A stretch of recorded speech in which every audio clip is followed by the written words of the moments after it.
vamos continuar a ler será a terceira parte da carta escrita em outubro de 1887 por Leon Tolstói a Romain Rolland, então um jovem estudante de 21 anos,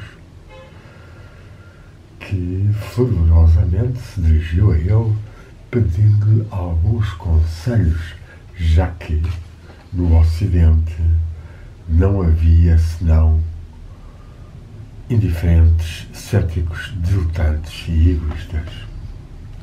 Não encontrava quem o pudesse aconselhar e utiliza a mesma expressão de diretor espiritual, algo que Tolstói era para muita gente um guru, um inspirador, embora certamente com o tempo alguns demarcassem disso. E é o caso de Romain Rolland, que em 1910 escreveria uma biografia de Tolstói, que poderá ter-lhe ajudado a tornar-se Prémio Nobel de Literatura em 1915, mas que anos mais tarde repudiará, afastar-se-á do que ele considerava ser a violência, a não violência de Tolstói. Tolstói era de facto uma alma russa, uma alma cheia de força, uma imensidão de alma enorme e capaz realmente de excessos, seja no amor, seja na abstinência, seja na devoção, seja na descrença. Ora, nesta carta em que Tolstói responde a Romain Rolland, mostra-lhe que o não pensar que devemos ter não é uma recusa de valor do pensamento, mas vivermos mais na ação e no amor. E a ação que pode ser certamente intelectual, de esforço, de trabalho, mas tudo o que é de grande no ser humano nasce de um sacrifício, de um esforço, de um trabalho grande. E não pode ser a nossa vida vivida como ele caricaturiza e diz assim. Diz-me um raciocínio que na ordem do mundo em que todos os seres desejam só o seu próprio bem, eu, um ser que também deseja o mesmo, não posso possuir o bem, não o posso viver. Mas apesar de tão claro raciocínio, vivemos e procuramos essa felicidade. Dizemos connosco, só poderia possuir o bem, ser feliz, se todos os seres me amassem mais do que a si próprios. Ora, isso é impossível. É impossível e nada desejável.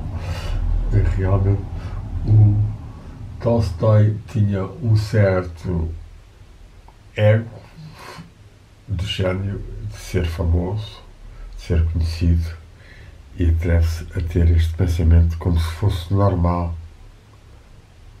E continua assim, ora, isso é impossível, mas não obstante, vivemos todos, e toda a nossa atividade, a nossa busca de fortuna, de glória, de poder, não passa de tentativas para nos fazermos amar mais pelos outros, mais do que eles chamam a si próprios. Pronto, lá está uma frase bonita, mas que não corresponde à realidade.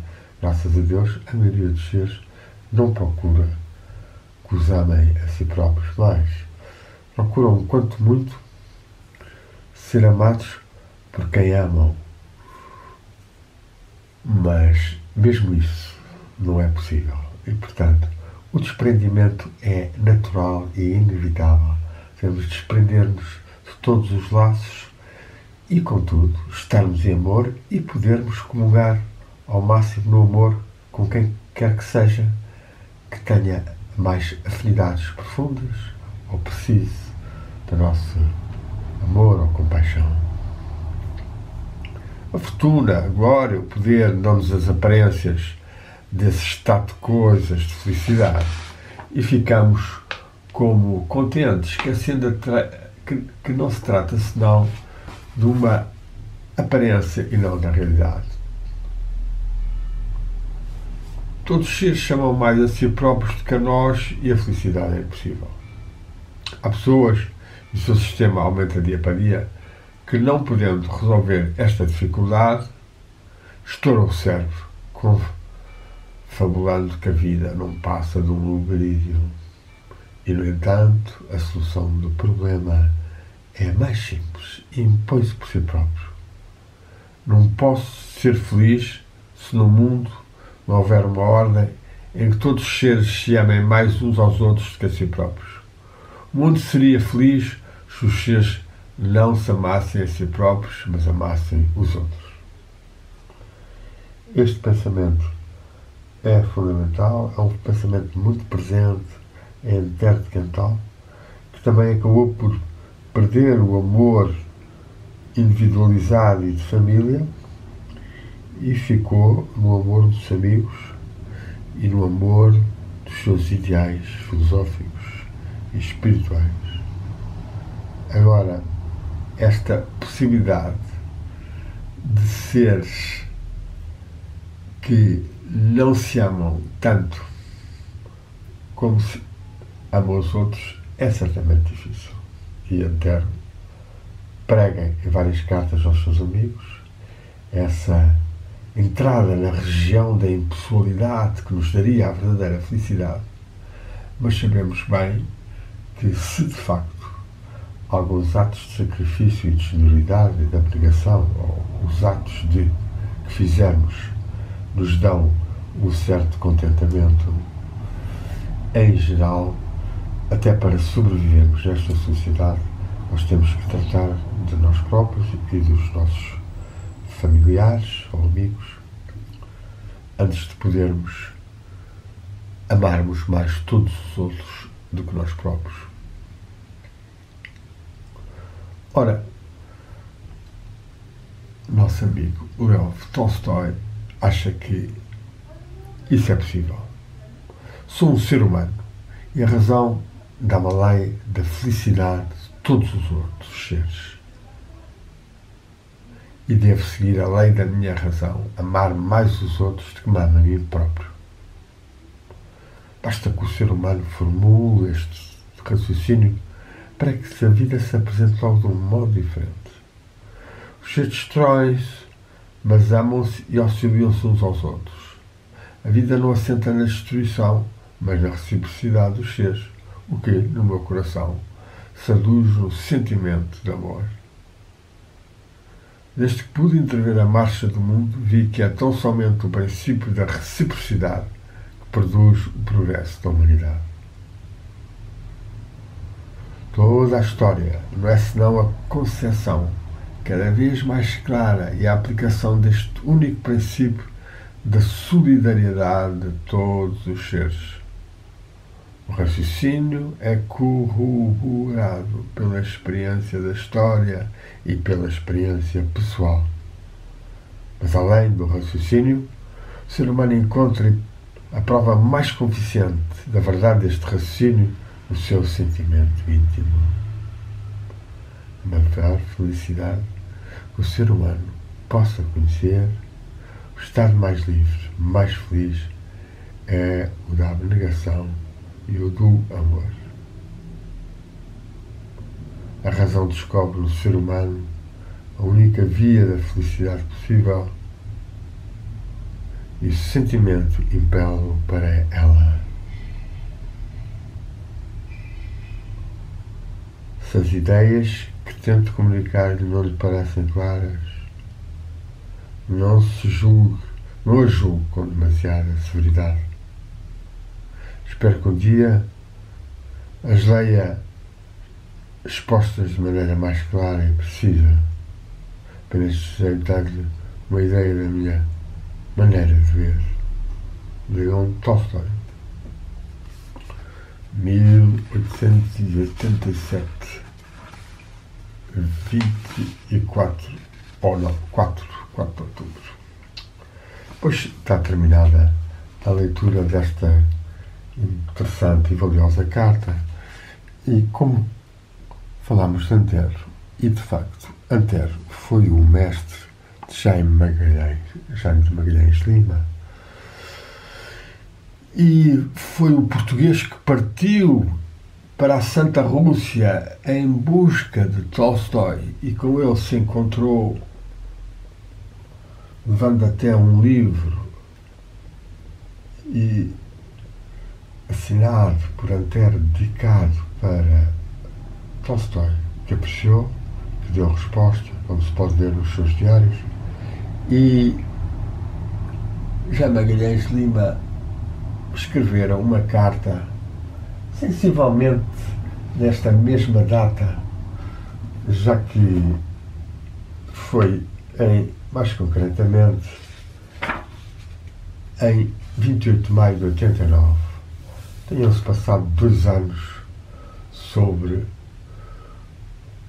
o nascimento, sobre a carta de Tolstói, que nascera realmente há, na altura, já 60 e 70 anos. Esta carta, qual é o interesse e a relação que podemos fazer com o que Tolstói disse? A carta é muito interessante e talvez consigamos vê-la rapidamente no seu todo para podermos, de algum modo, interligar de novo Antero de Quental, Jaime de Magalhães Lima e Leão Tolstói, 3 grandes almas, 3 grandes seres, 3 mateiros no dizer e no sonho de Antero de Quental, ou 3 cavaleiros do Dharma, fiéis do amor. Diz-lhes então Antero: meu caro amigo, já me tardava vê-lo casado, e posso lhe dizer agora que mais de uma vez tinha pensado nisso e sentido até a tentação de lhe dar esse conselho, mas achava a matéria tão delicada, tão absolutamente de fora o íntimo, que nunca me atrevi. Veja, pois, com que prazer recebi a notícia que me dá. O dia do seu casamento será para mim de verdadeira alegria. Não lhe citarei o famoso "não é bom que o homem esteja só" da Bíblia, ainda que haja uma grande verdade nesse conceito, mas, tomando a coisa por outro lado, dir-lhe-ei que só é verdadeiramente livre aquele que sabe limitar voluntariamente a própria liberdade. Ou seja, aquele que sabe sacrificar, sacrum facer, tornar sagrada ainda mais a sua liberdade, porque já não será uma liberdade apenas deliciosa, egoísta, fácil, mas será uma liberdade partilhada empaticamente com alguém, com momentos certamente de sacrifício e de sofrimento, mas que dão o verdadeiro valor e dimensão da liberdade. Continua a ter. A liberdade é um ideal que, como todos os ideais, precisa ser corrigido pela realidade e pelo sentimento moral, que só na realidade tem a sua pedra de toque. Os ideais da nossa mocidade, absolutos e, no fundo, muito egoísticas, são fantásticos. E é por isso que nos atormentam tantos. E quando cerceamos em proveito dos outros uma parte dessas desmedidas ambições, ou poderíamos dizer talvez mais, aspirações, sonhos, desejos, bhavas, mumukshas, na tradição indiana, bhava, sentimentos, mumuksha, aspirações, conhecemos então com pasmo que essa amputação, em vez de diminuir, nos engrandeceu. Parece-me dever concluir daqui que a nossa verdadeira grandeza, a nossa verdadeira dimensão autêntica, poderemos dizer, a nossa verdade de ser, é toda interior e subjetiva. a relação, o que somos e fazemos, importa relativamente pouco. A relação da nossa vontade consigo mesmo é que é o essencial. Este é também um pensamento muito profundo, algo discutível, também é uma questão de o que somos e o que fazemos importa relativamente pouco. Claro que o ser aqui, o que somos, é um ser relativo da personalidade, porque o que somos verdadeiramente, essa é a busca mais profunda, sermos o ser espiritual, o ser de amor, capaz então de se limitar pelo outro ser naturalmente em amor e assumir mesmo os vínculos e os labores do casamento, por vezes hercúleos. Ora, para Antero, o que é mais importante, diz eles, é a relação da verdade, da nossa vontade consigo mesmo. Ou seja, de uma vontade verdadeira, de uma vontade que brota do nosso interior, que é nós próprios. Ou seja, estamos unificados animicamente, já não estamos dispersos por múltiplos desejos, múltiplas pequenas vontades, mas há mais próxima de nós, mais assumida, essa vontade, esse querer, essa fé de união, de realização do que seja amorosa, que brota do interior.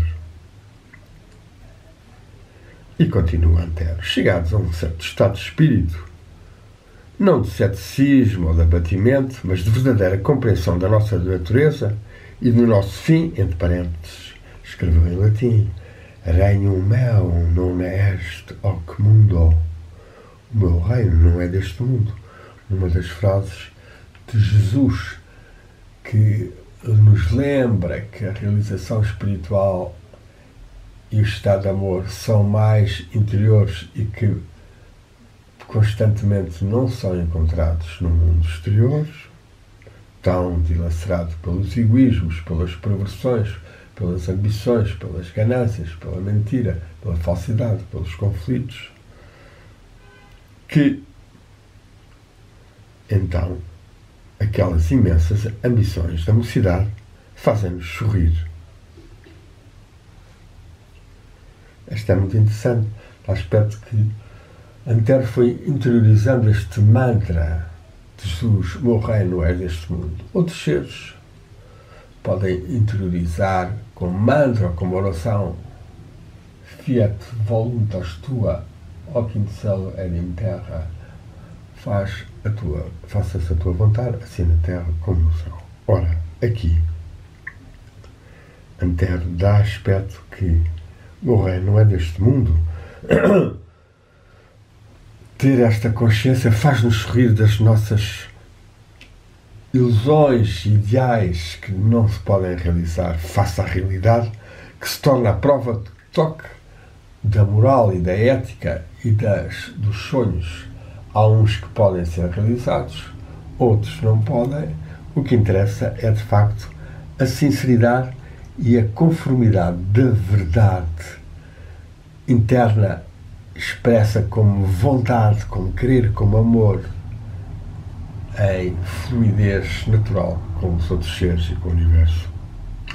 Não compreendo, pois, porque emprega 2 vezes a palavra resignação, que já lhe teria usado na carta anterior que suscitou esta resposta de Antero. Queria que arriscasse do vocabulário dos seus sentimentos. E acrescentemos que é interessante, o vocabulário dos sentimentos. Quem é que nas escolas é ensinado a discernir e a construir um vocabulário dos seus sentimentos quando eles estão, por exemplo, a desabrochar com tanta intensidade como é na juventude, e em vez disso se carrega com mais análises gramaticais, mais empinanças, mais pesos às costas, incapacitando os seres de sentirem os sentimentos e depois, sim, certamente, compreendê-los, racionalizá-los até para estruturar dentro da nossa memória do teatro interno mnemónico as energias contidas nas palavras certas e que ao longo dos séculos foram usadas corretamente por grandes vates e poetas dedicadas às suas musas em grande amor, em grande felicidade, ou Ananda. A transição do egoísmo idealista e da falsa liberdade para a realidade moral e a verdadeira liberdade é um progresso e até, em meu conceito, o máximo progresso. Não pode, pois, ser matéria de resignação, antes de exultação, elevação ao alto. Sursum corda. Mas talvez lhe esteja fazendo aqui uma chicana de palavras por causa de uma que provavelmente empregou num sentido diverso daquele em que eu a tomei. Por isso não insisto. Estou, meu caro amigo, num caminho em que todos os dias entrou, meu caro amigo, num caminho em que todos os dias irá sentindo o chão mais firme debaixo dos seus pés, mais lúcido o pensamento, mais serena a consciência.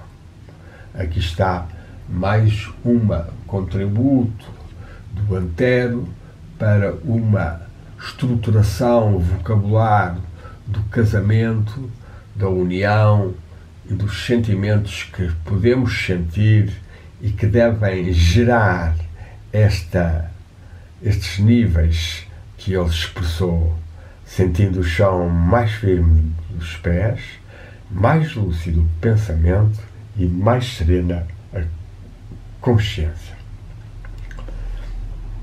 Há como que aqui uma geografia anteriana de uma ascensão dentro do ser humano a partir do sentimento, do amor manifestado em matrimónio, como isso torna mais firme debaixo dos pés o chão.